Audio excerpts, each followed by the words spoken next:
I would like to thank President Trump. Zelensky y Trump avanzan en el plan de paz para Ucrania.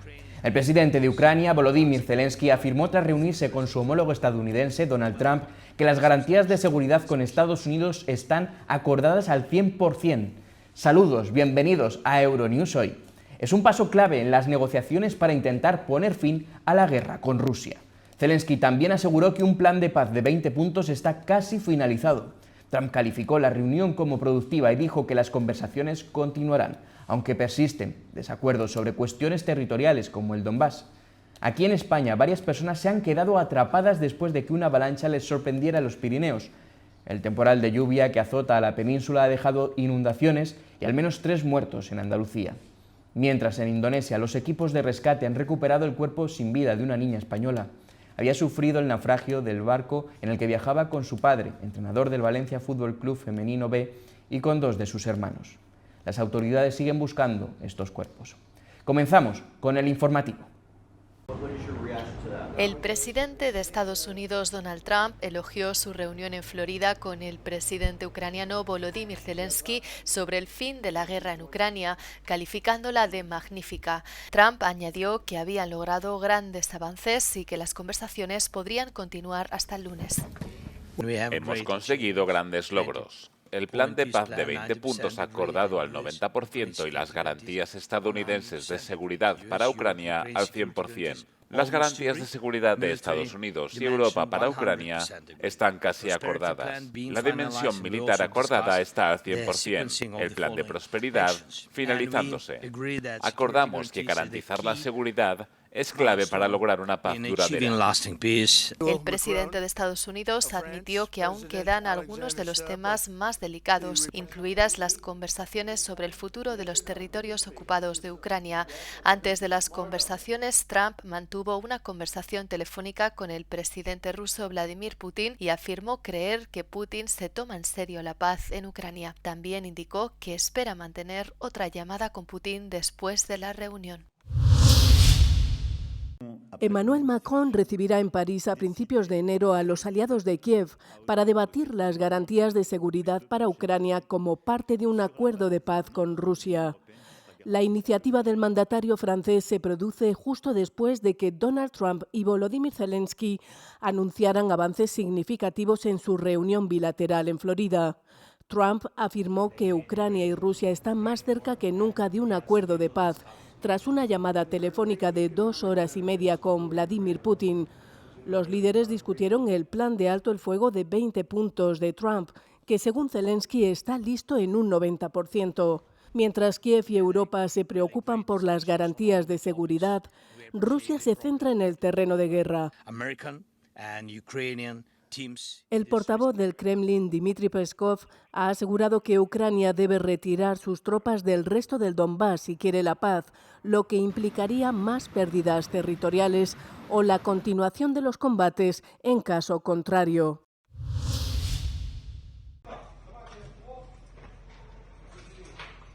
En la noche del sábado al domingo, Rusia lanzó más de 40 drones en un ataque contra Ucrania.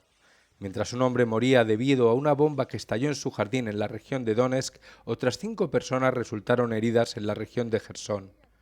Decenas de bomberos se afanaron por apagar las llamas después de que un dron alcanzara un edificio residencial en la región meridional de Odesa. Además, una instalación energética en la región de Sumy recibió 2 impactos, el segundo de ellos cuando los equipos de rescate acudieron al lugar de los hechos, según el Servicio Estatal de Emergencias de Ucrania. Ucrania y Rusia alcanzaron un inusual acuerdo de alto el fuego temporal en torno a la central de Zaporilla, ocupada por Rusia, para acometer reparaciones y evitar así un posible accidente nuclear.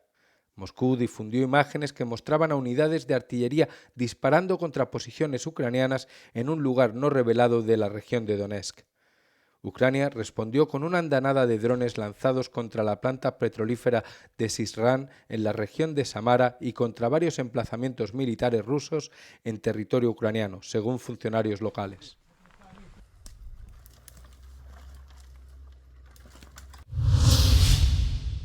El presidente de Estados Unidos, Donald Trump, se reunirá con el primer ministro israelí Benjamin Netanyahu en Mar-a-Lago el lunes. Washington busca un nuevo impulso para el alto el fuego en Gaza, mediado por Estados Unidos, que corre el riesgo de estancarse antes de su compleja segunda fase. La primera fase comenzó en octubre, coincidiendo con el segundo aniversario del ataque de Hamas. El plan de 20 puntos de Trump, aprobado por el Consejo de Seguridad de la ONU, contempla poner fin al gobierno de Hamas en Gaza bajo supervisión internacional. Netanyahu enfrenta acusaciones de no impulsar el proceso con la suficiente rapidez en medio de las divisiones con Estados Unidos y los países árabes. China ha impuesto sanciones contra 20 empresas de defensa estadounidenses y 10 ejecutivos una semana después de que Washington anunciara una venta de armas a gran escala a Taiwán. El Ministerio de Asuntos Exteriores chino dijo que las sanciones implican la congelación de los activos de las empresas en China y la prohibición de que particulares y organizaciones accedan a ellos. El ministerio también instó a Estados Unidos a detener lo que llamó las peligrosas maniobras de armar a Taiwán. Mientras tanto, el portavoz del Departamento de Estado estadounidense declaró que Estados Unidos se oponía firmemente a la medida china. China considera que Taiwán, gobernado democráticamente, forma parte de su propio territorio, afirmación que Taiwán rechaza.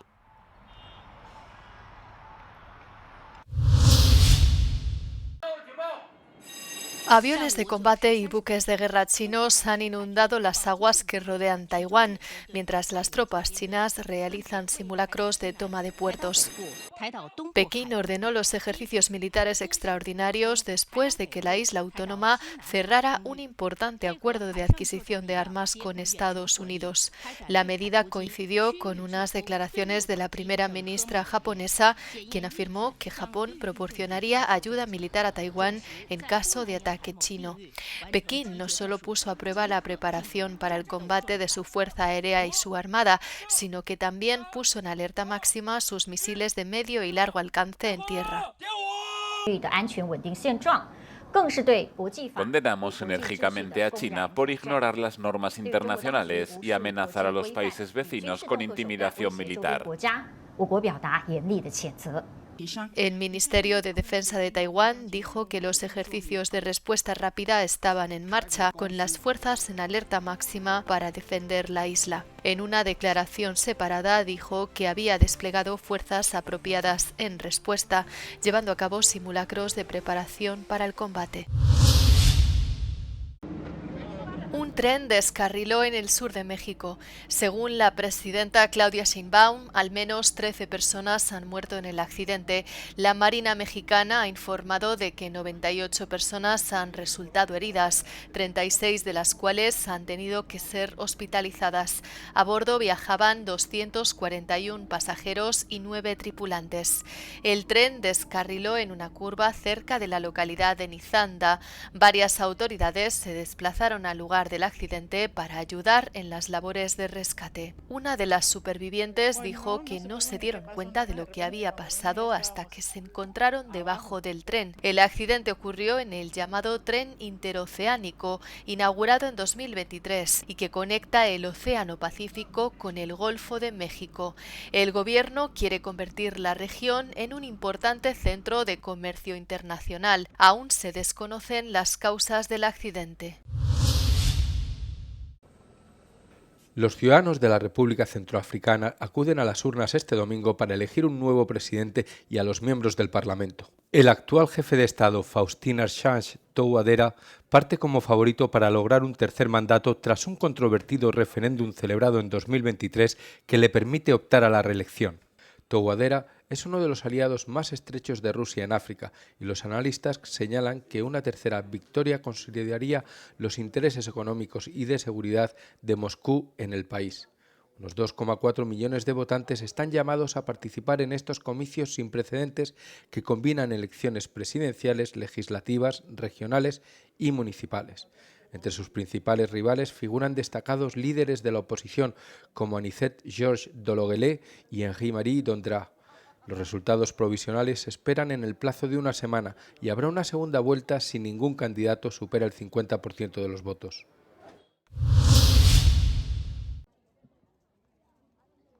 La primera de las 3 fases de votación en Myanmar ha concluido.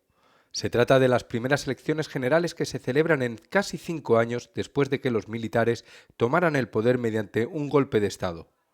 La votación comenzó el domingo con informes de explosiones y ataques aéreos en múltiples regiones del país. Los resultados definitivos no se conocerán hasta que se completen otras 2 rondas de votaciones que se celebrarán en enero. Sin embargo, los comicios están siendo tachados de farsa, con los principales partidos políticos disueltos, los líderes encarcelados y hasta la mitad del país sin poder votar debido a la guerra civil. Los observadores afirman que la Junta, con el apoyo de China, trata de legitimar su poder mientras busca una salida al actual estancamiento. La guerra civil ha dejado más de 3,6 millones de desplazados, según la ONU.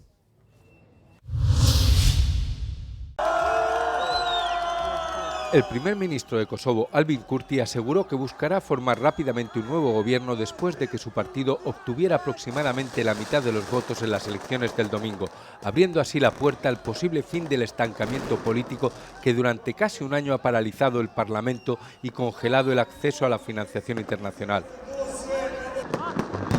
Estos comicios son los segundos que se celebran este año en Kosovo después de que el movimiento de autodeterminación de Kurti no alcanzara la mayoría en febrero. Tras meses de conversaciones entre el gobierno y la oposición, la presidenta Vjosa Osmani optó por disolver el Parlamento en noviembre y convocó elecciones anticipadas. Espero trabajar con la oposición en algunos acuerdos internacionales que están pendientes y para los que necesitamos una mayoría de 2/3. Los legisladores deberán elegir a un nuevo jefe de Estado en abril y ratificar los 1.000 millones de euros en préstamos concedidos por la Unión Europea y el Banco Mundial que vencen en los próximos meses. Los analistas consideran que es difícil predecir si Kurti podrá formar gobierno por sí solo sin una coalición que le garantice 61 diputados en la Asamblea de 120 escaños. Brigitte Bardot, una de las mayores estrellas del cine mundial, ha fallecido a los 91 años.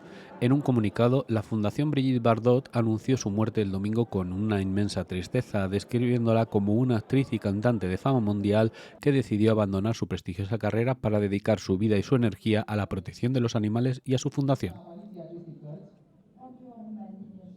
Bardot estaba hospitalizada en la ciudad de Tolón, en el sur de Francia, desde noviembre. Conocida por su enorme impacto en la gran pantalla en los años 50, Bibi, como se la llamaba en Francia, fue un ingrediente esencial de la cultura francesa y pronto se convirtió en un icono tras su primer papel en Les Trois Normands, Los Tres Normandos, en 1952. En respuesta a la noticia de su muerte, el presidente francés Emmanuel Macron rindió homenaje a la fallecida actriz en X diciendo: sus películas, su voz, su deslumbrante fama y su generosa pasión por los animales encarnaron una vida de libertad.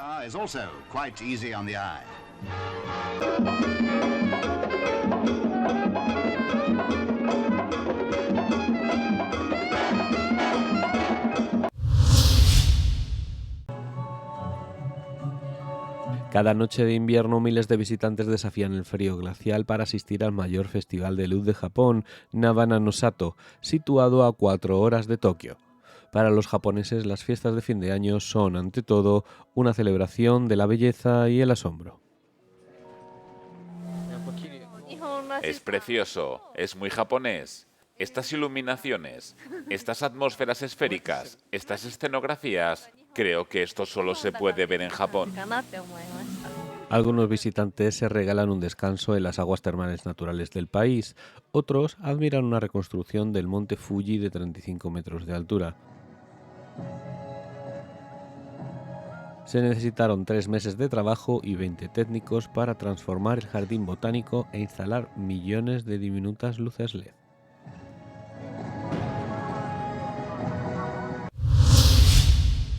¿Son optimistas los ciudadanos de la Unión Europea respecto al futuro del bloque? Más de la mitad de los ciudadanos de la UE son optimistas respecto al futuro del bloque. Sin embargo, esta cifra ha disminuido 6 puntos porcentuales desde el año pasado, siendo Malta, Austria, Italia y Grecia los países con mayores descensos. Los europeos creen que el gran punto fuerte de la UE es su respeto por la democracia, los derechos humanos y el Estado de Derecho, opinión que mantienen con más fuerza los encuestados de Luxemburgo, 43%, Dinamarca, 45% y Portugal, con un 46%. Los europeos también alabaron el poder económico, industrial y comercial de la UE y las buenas relaciones y la solidaridad entre sus Estados miembros. Por otra parte, la guerra en Ucrania sigue siendo el principal reto de la UE, según el 47% de los europeos. Los encuestados de Lituania y Finlandia creen que esta debería ser la principal prioridad de la UE. Otros retos citados por los europeos son la inmigración irregular, con un 38%, y el coste de la vida y el cambio climático, ambos con un 29%. Una gran mayoría de los europeos cree que la UE debería diversificar sus relaciones comerciales con países de todo el mundo para reforzar su independencia económica y apoyar a las empresas de la UE. El 81% está de acuerdo en que la UE debe apoyar a sus industrias para ser más competitivas, mientras que el 82% aboga por tomar medidas para apoyar la igualdad entre grupos sociales y generaciones. ¿Por qué los drones cierran los aeropuertos?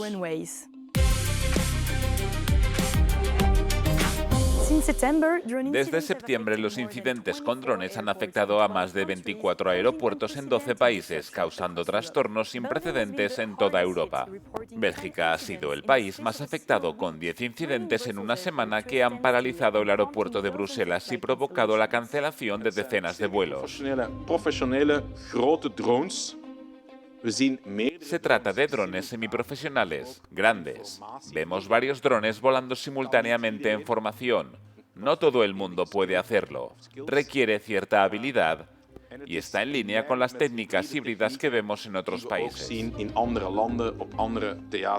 La actividad de los drones cerca de los aeropuertos europeos no es un fenómeno nuevo, pero el análisis de The Cube de los informes de los medios de comunicación mostró que los informes sobre interrupciones se cuadruplicaron entre 2024 y 2025. Estos informes mostraron que los incidentes se han vuelto más perturbadores y más propensos a provocar cierres y retrasos de varias horas de duración. En cambio, en 2024 los incidentes eran menores y apenas se informaba de ellos. A partir de 2025, los informes sobre perturbaciones aeroportuarias relacionadas con drones se hicieron más intensos. En Dinamarca, por ejemplo, se habían encontrado drones de gran tamaño sobrevolando el aeropuerto de Copenhague durante más de 3 horas.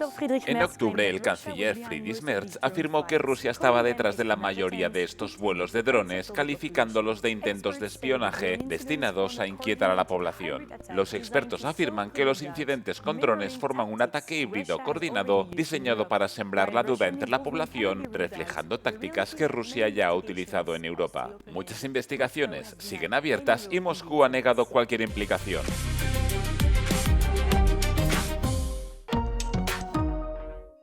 Hasta aquí el informativo de este lunes. Gracias por todos esos me gusta que nos dejan. Ahora se quedan con el tiempo y con el no comen del día, en el que verán imágenes de las inundaciones que se han producido en España. Buenos días, buenas tardes, buenas noches y felices fiestas. Euronews, el tiempo.